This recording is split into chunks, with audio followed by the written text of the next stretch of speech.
Sumainyo ang Panginoon. At sumayo rin. Ang mabuting balita ng Panginoon ayon kay San Mateo. Papuri sa iyo, Panginoon.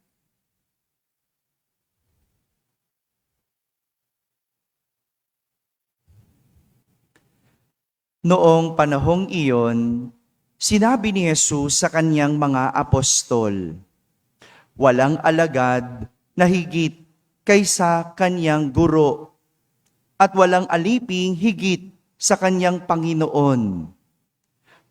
Masiyahan ang alagad na matulad sa kanyang guro, at ang alipin na matulad sa kanyang Panginoon. Kung ang puno ng sambahayan ay tinawag nilang Beelzebul, lalo na nilang aalimurahin ang kanyang mga kasambahay. Kaya huwag kayong matakot sa kanila. Walang natatago na di malalantad o nalilihim na di mabubunyag.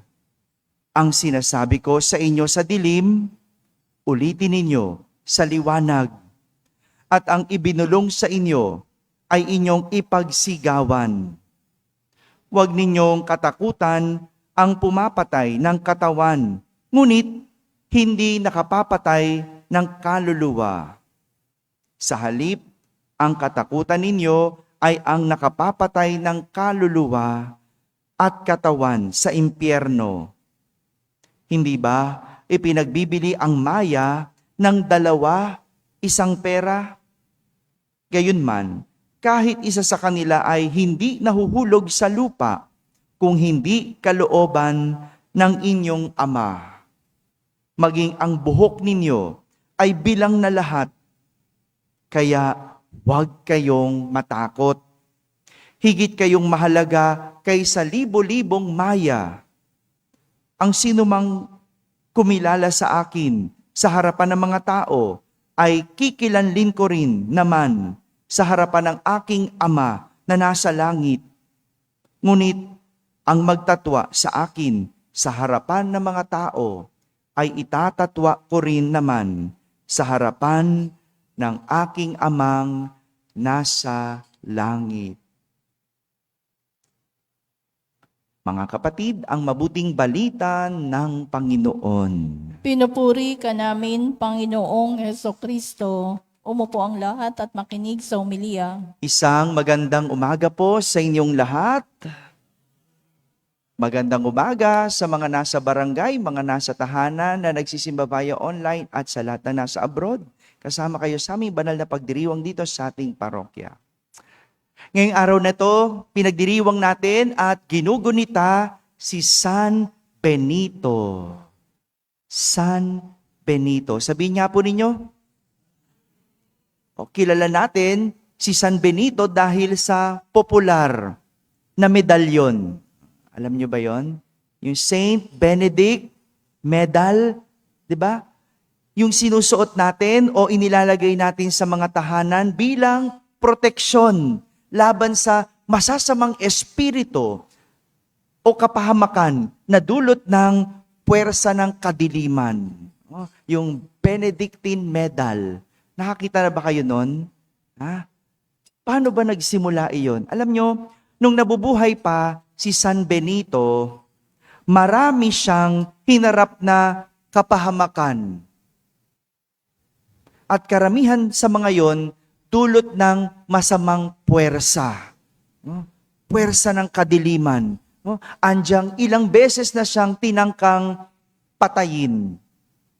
Pero nakaligtas si San Benito.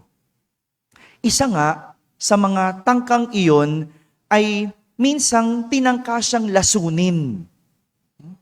Ngunit, nang lagyan niya ng krus o nang krusan niya ang tsalis, na iinuman niya ng alak, nawala ang alak na may lason.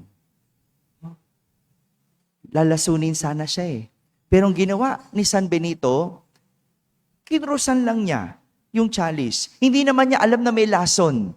Di ba gano'n naman, no? Hindi mo naman alam kailan ka mapapahamak. Hindi mo naman alam kung kailan may masamang puwersa o may masamang balak sa'yo. Out of nowhere, kinurusan lang niya yung chalice bago niya inuman. At ang nangyari, matapos niyang lagyan ng krus ang chalice, nawala ang alak. Kaya maganda, no? Kung may gumagawa sa inyo ng masama, krusan mo. Baka sakaling mawala. No? Krusan mo. Yan. Di ba? Kaya nga, di ba? Ganun eh. Hindi mo alam kailan ka mapapahamak eh. Hindi mo alam nasa ng puwersa ng kadiliman dyan. Nasa paligid lang o baka nasa tabi mo. Di ba? Minsan nga, kaibigan mo. Di ba? Aba, hindi natin alam. Pero ang lahat ng ito ay maiuugnay natin sa klase ng pananampalataya ni San Benito sa Diyos. Yung klase ng kanyang pananampalataya. Kaya naman, matapos na hiranging santo itong si San Benito, ito nangyari. So namatay na rin naman si San Benito. Hindi naman dahil sa kakakrus niya lagi siyang naliligtas. Well, talaga namang ganun. Ang buhay ay may kamatayan. No? Pero nang hirangin siyang santo sa isang library ng monasteryo, merong nakitang larawan na may hawak si San Benito na krus at scroll. Alam niyo yung scroll, di ba? No? Wala pa namang libro noon, di ba? Scroll. No? Na may nakasulat na panalangin sa salitang Latin. Ang nakasulat, Vade Retro Satana. Ang ibig sabihin, begone, Satan. Mawala ka, Satanas. At dito nagsimula ang Benedictine Medal. Nagsimula sa larawan, inilagay sa medalyon, inilagay ang panalangin ni San Benito sa medalyon, kasama ang krus. Ibig sabihin, begone Satan. Ganito ang pinapakita ng buhay ni San Benito. Hindi lang ang kapangyarihan ng krus, kundi ang nagagawa ng pananampalataya sa isang tao. Kaya nga, sa tuwing natatakot tayo, anong ginagawa? Di ba nagkukrus tayo? Kapag may nakita kang masamang espiritu, napapakrus ka. Hindi nga agad dasal eh. No? Kasi minsan, hindi mo alam kung anong dadasalin, pero napapakrus ka. Kapag kinakabahan ka, kapag natatakot, kapag magsisimula ka ng isang bagay, kapag humihingi ng proteksyon, ang pagkukrus ang ating ginagawa bilang pananampalataya sa Diyos. Ginagawa niyo ba yon? Gawin niyo yun. Gawin niyo yun. Ang krus, ang lagi nating panlaban sa kasamaan at puwersa ng kadiliman. Kaya kapag ang tao ay nasasapian, kinukrusan. Kapag ang tao ay nakapagsasalita ng masama o nakakagawa ng masama, napapakrus ako no? Bilang proteksyon. Bago ako magsimula mag-drive, no? Nagdadasal ako, nagkukrus ako kasi hindi mo alam saan ang kapahamakan. Hindi mo alam kailan. Pero alam mo lang, proteksyon mula sa Diyos. Ang alam mo lang, kasama mo ang Diyos. Wala naman talagang nakakaalam. Pero ang hindi dapat mawala, yung bit-bit nating pananampalataya. At ito din, yung paalala ni Jesus sa kanyang mga apostol sa ating ebanghelyo tungkol sa kanilang kinatatakutan. Ano sabi? Isa sa mga kinatatakutan, yung pumapatay ng katawan, ngunit hindi nakapapatay ng kaluluwa. Marami sa paligid natin ang ganito. Totoo, nakakatakot yung mga taong nananakit, naninira, nananamantala, nangaabuso, mga traidor, at kung ano-ano pang pisikal na kasamaan. Nakakatakot yan. Diba? Alam mo ba kailan ka ichichismis? Diba hindi? Alam mo ba kailan ka sisiraan? Diba hindi? Alam mo ba kailan ka sasaksakin sa likod? Diba hindi?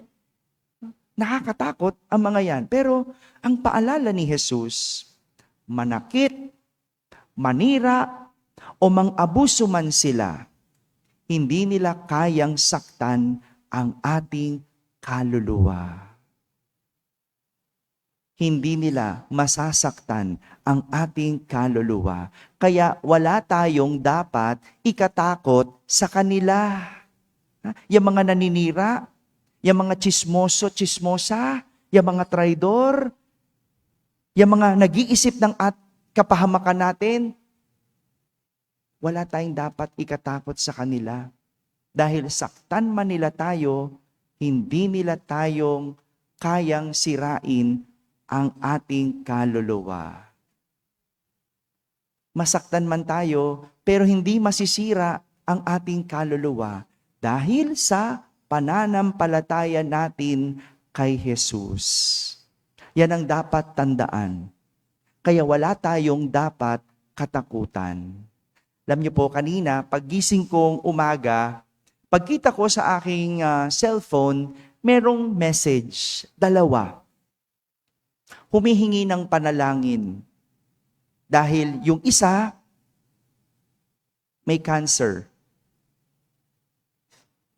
Yung kanyang kapatid. Yung isa may cancer din. 2 may cancer. Alam ba natin kung kailan tayo magkakasakit?